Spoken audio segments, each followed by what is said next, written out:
Bonjour à tous, aujourd'hui, ça fait longtemps que je ne vous ai pas posté de petits tutos et j'ai des questions sur comment on fait pour poser les fils sur son métier à tisser.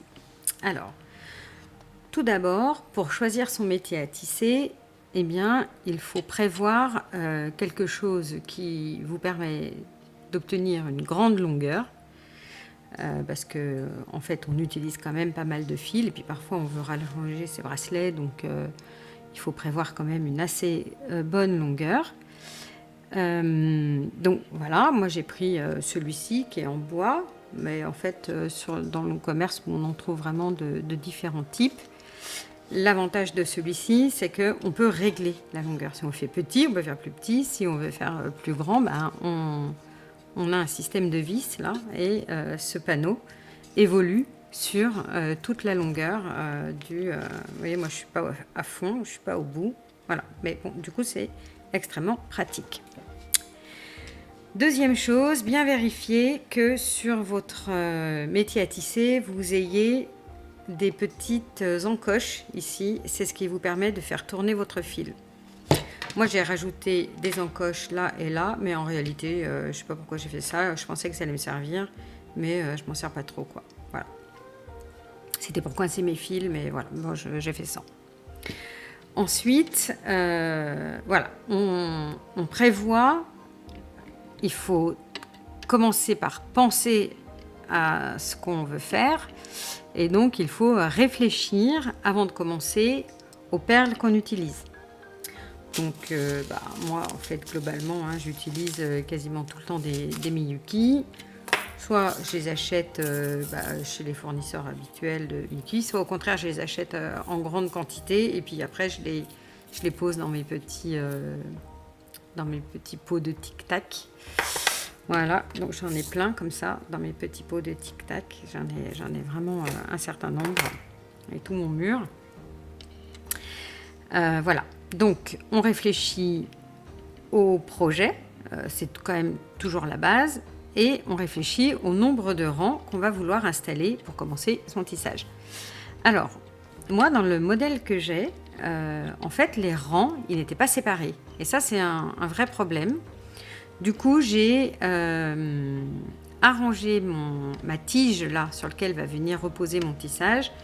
J'ai mis un ressort, donc en fait, j'avais du fil de laiton de bijouterie, mais on peut faire ça avec n'importe quel fil de fer. Voilà. Ce qui est important, c'est de pouvoir garder là comme ça, que le fil ne glisse pas. Voilà. Il faut que je puisse le coincer à certains endroits, parce que quand on est sur des tissages larges, à certains moments, on va arriver là.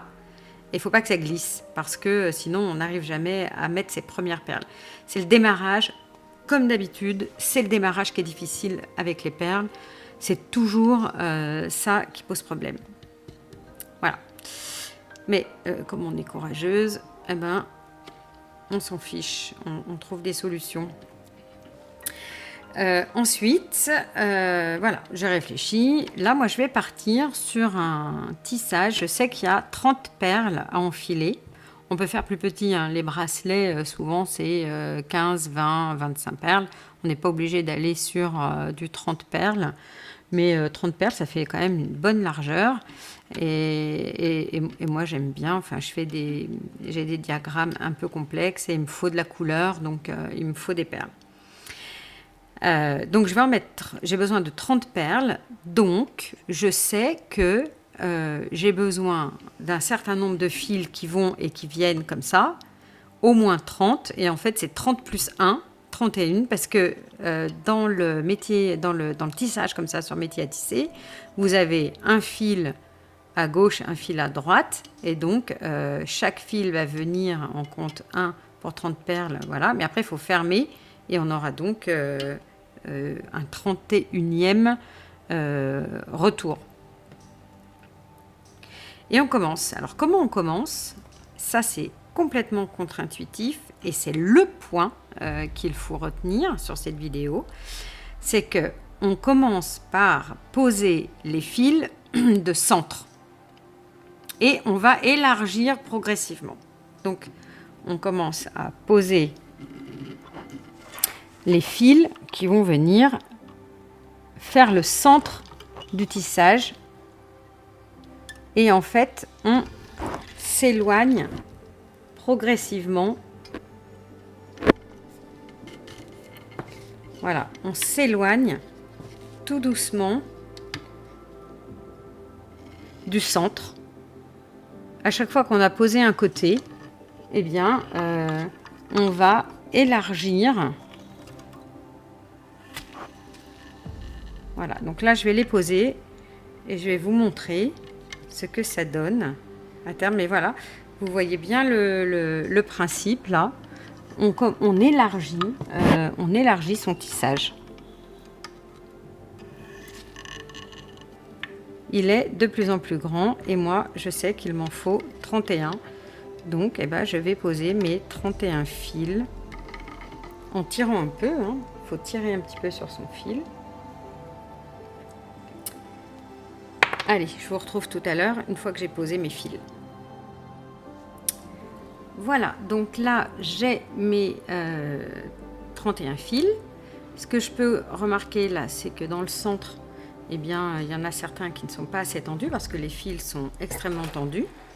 Donc je vais utiliser la petite molette pour tourner et retendre les fils et progressivement mes fils seront de plus en plus tendus puisque j'ai le fil qui est coincé là dans la molette, le fil de démarrage qui est coincé dans la molette. Donc je vais pouvoir aller chercher et retendre mes fils.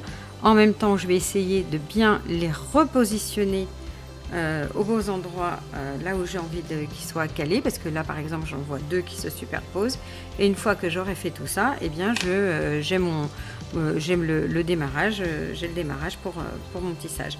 Et on voit là c'est un bon, les fils sont très correctement posés puisque ça part en V comme ça et ça ne se croise pas dans tous les sens. Donc voilà, les fils sur toute la longueur sont posés correctement.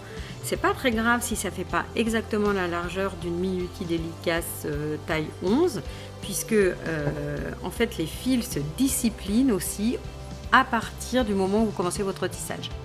Voilà, donc pas de panique si ça n'est pas exactement la bonne largeur. De toute façon, on ne commence pas son tissage à ras, on commence toujours son tissage un petit peu plus haut et donc on peut venir fermer légèrement son tissage. Voilà, dans la prochaine vidéo, je vous montre comment on pose les perles.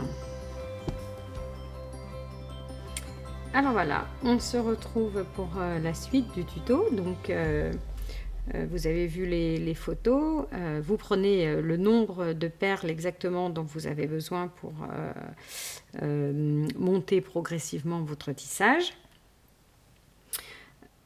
Donc là je vous montre le 6e rang, mais en fait le premier rang c'est exactement la même chose. Vous prenez le bon nombre de perles et ensuite vous insérez les perles une à une entre les fils, et comme il y a un petit peu de tension, on entend que ça fait des petits clics à chaque fois.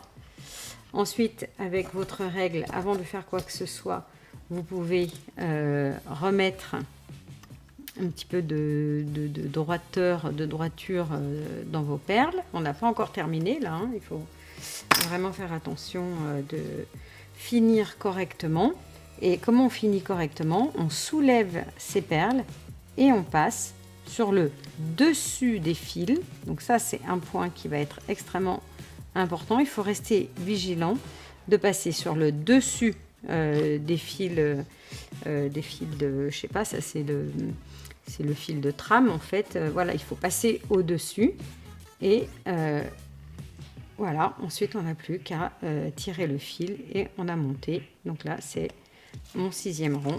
Donc progressivement je vais monter comme ça. Je reprends à chaque fois exactement les perles dont j'ai besoin Et puis, je monte les rangs, je passe dessous le tissage, j'insère mes perles en tirant bien dessus, vraiment en appuyant, comme ça je les fais remonter. Et je passe ensuite le fil. Voilà, bon, ben, j'espère que vous avez aimé cette vidéo et puis que vous allez vous lancer dans le perlage. Je vous souhaite de bien commencer, de bien continuer et surtout de bien résister aux mouvements d'impatience qu'on peut avoir parfois quand on n'y arrive pas. Il faut prendre son temps et on y arrive. Voilà, à bientôt!